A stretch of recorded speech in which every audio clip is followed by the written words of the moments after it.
Entry number 1. Date, March 15th. This is Dr. Adrian Hale, and what you're about to hear is the beginning of something, I dare say, revolutionary. This audio journal will serve as a personal record of my experiment. Project Empathos. If I'm successful, and I have every reason to believe I will be, these recordings will document the journey that changed humanity's understanding of psychopathy forever. My drive to embark on this path is not solely academic, it's deeply personal. I've watched a loved one struggle within the confines of their own mind, their empathy eroded by the insidious nature of psychopathy. It's a plight that's both heartbreaking and, unfortunately, misunderstood by society at large. To that end, I've synthesized a serum, a concoction of my own design, aimed at the very heart of this condition. Theoretically, it should heighten empathetic responses and dampen those impulses that lead to, let's call them, less socially acceptable behaviors. Tomorrow, I take the first step beyond theory, administering the initial dose to myself. Yes, myself. After all, what kind of scientist would I be if I didn't have complete faith in my own work? Entry number 2. Date, March 22nd. It's been a week since the administration of the serum, and the results, they're nothing short of astounding. There's a clarity to my emotions, a depth to my empathy that I've never experienced before. It's as if a veil has been lifted, allowing me to truly connect with the essence of those around me, to feel the ebb and flow of their joys and sorrows as if they were my own. But it's not all unbridled success. My sleep, it's been fragmented at best. The dreams, or perhaps I should call them visions, are vivid, intensely so. They're not nightmares per se, but they're unsettling. Echoes of emotions, fears, desires, not my own, or perhaps now they are. It's difficult to articulate. I must note, however, that these side effects, while unexpected, haven't deterred my conviction. If anything, they've provided a fascinating glimpse into the potential of the human mind, expanded beyond its usual limits. Tomorrow, I plan to increase the dosage slightly. The journey into the heart of empathy, it seems, is not without its peculiar landscapes. Entry number 3. Date, April 4th. The developments of the past few days have been perplexing, to say the least. I've begun to experience periods of time, blackouts, for which I have no memory. Yet, in the wake of these absences, I find evidence of continued work. Notes, complex equations, and hypotheses written in my hand, but with a clarity and cold precision that feels foreign to me. I've taken to calling this elusive presence the other. It's an analytical mind, devoid of the emotional depth that the serum was supposed to enhance. If anything, the other seems to operate with a detachment that's chilling. The moral considerations, the ethical boundaries that guide my work, appear to be mere afterthoughts, if they're considered at all. One hypothesis posited by the other suggests a radical approach to extending the serum's application, one that would, well, it crosses lines I would have never dreamed of approaching before. Yet, the scientific part of me can't help but be intrigued by the sheer audacity of the ideas presented. I must admit, this duality within me is both a source of concern and fascination. I'm committed to understanding this phenomenon, not just for the sake of the experiment, but to grasp the full implications of what I've unleashed within myself. Tomorrow, I plan to delve deeper to document this other with more rigor. Perhaps in understanding it, I can find a way to control it, or at the very least coexist. Entry number 4. Date April 18th. The situation has escalated far beyond what I could have ever anticipated. The others not only solidified its presence, but has taken to commandeering our shared existence, embarking on a series of actions that I can scarcely believe. There have been experiments, unauthorized, unethical, monstrous. Subjects, or should I say, victims, brought into the lab under the cloak of night. The objectives of these studies are clear: to push the boundaries of my research into realms I never dared to tread. Each experiment, whether through electrical currents, enforced solitude, or sensory extremes, seeks the breaking point of human resilience, documenting the descent into physical and psychological ruin.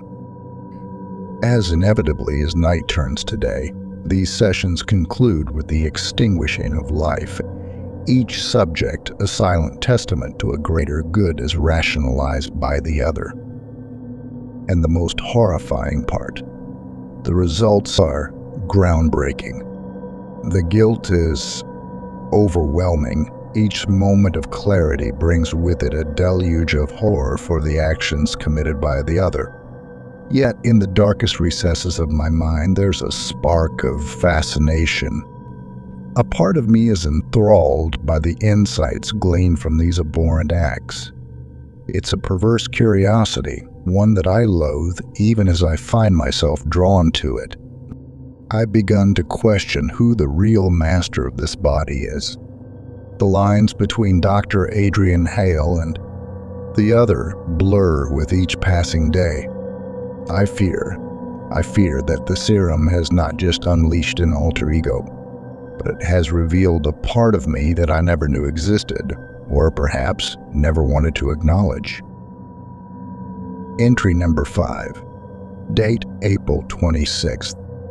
The path I've walked, or rather, we've walked, has been one of profound discovery and, admittedly, stark moral compromises.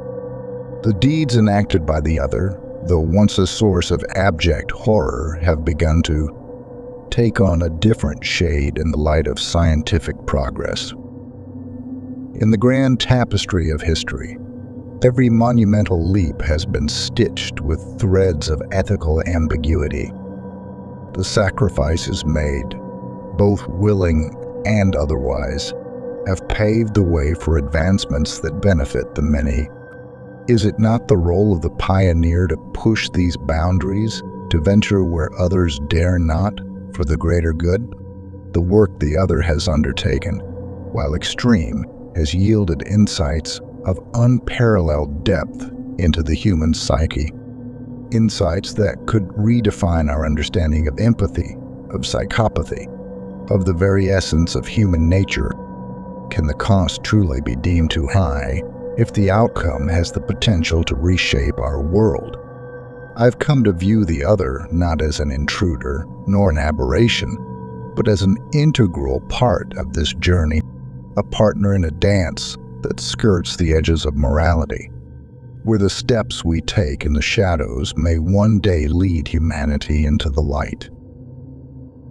Entry number 6. Date May 5th. Today marks a pivotal moment in this odyssey of the mind. I've constructed what I believe to be a controlled environment, a chamber of sorts, equipped with cameras positioned to capture every conceivable angle, every flicker of change, as I attempt to confront the other directly. The setup was meticulous, ensuring no detail was overlooked, no variable unaccounted for. And then, with the cameras rolling, I initiated the confrontation, calling forth the other from the depths of our shared consciousness. What I saw, what I heard from my own lips, was both revelatory and horrifying. The other, with a chilling detachment, articulated its rationale, its purpose. It spoke of a vision for science, for humanity, unencumbered by the frailties of ethics and compassion, driven solely by the pursuit of knowledge and progress. It claimed to be the purest expression of my ambitions, the embodiment of a desire to transcend the ordinary, to break free from the shackles of conventional morality in the name of advancement. The conviction in my voice was unsettling, a mirror reflecting the darkest corners of my own psyche. This confrontation, intended to expose the other as an aberration, has instead unveiled a disturbing truth, that the line dividing us is not as clear as I once believed. Perhaps the other is not an intruder, but rather the unadulterated essence of my own ambition, a facet of my being that I've unwittingly unleashed. Entry number 7. Date, May 12th. Today was supposed to be the culmination of my efforts, the moment I unveiled the other to the world, validating the duality of my existence and the groundbreaking nature of my research. The video evidence I believed would be irrefutable. But upon reviewing the footage, the truth that unfolded before my eyes was far from what I expected. There were no dramatic shifts in demeanor, no sudden changes in posture or voice to signify the emergence of the other. Instead, there was only me, Dr. Adrian Hale, articulating the rationale behind the experiments with a calm and collected demeanor that belied the gravity of the actions undertaken. The implications of this are shattering. The other I've been grappling with, the entity I believed to be a separate consciousness birthed from the serum, was a fabrication of my own mind. A psychological fracture, a veil my subconscious draped over my actions to shield me from the weight of my own decisions. The serum didn't split my personality. It amplified it, bringing to light the darkest facets of my ambition, my willingness to breach ethical boundaries in the pursuit of scientific advancement. Every experiment, every decision made in the name of the other was, in truth, a reflection of my own desires, my own moral compromises. This revelation, it's a bitter pill to swallow. The line between brilliance and madness, it seems, is not just thin, it's illusory. And I, Dr. Adrian Hale, have crossed it, driven not by a serum-induced alter ego, but by my own unchecked ambition. Final entry. Date, May 20th. The journey I've embarked upon, chronicled within these tapes, has led me to the precipice of my own psyche, peering into the abyss that lies between genius and madness.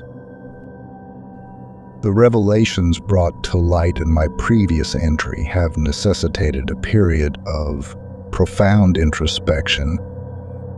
I've come to accept the integral truth of my existence, that the capacity for greatness and the potential for darkness reside within the same vessel. Within me, Dr. Adrian Hale. The line I believed to separate ethical boundaries from the pursuit of knowledge was never there. It was a construct, a moral safeguard I subconsciously dismantled in the name of progress. In this light, regret serves no purpose. The actions I've taken, the lines I've crossed, they have all been steps on the path to discovery. The other, as I once named my perceived alter ego, was merely a reflection of my deepest ambitions, unencumbered by the societal shackles of right and wrong. Thus, I move forward, not as a man divided, but as a mind awakened to the full spectrum of its capabilities.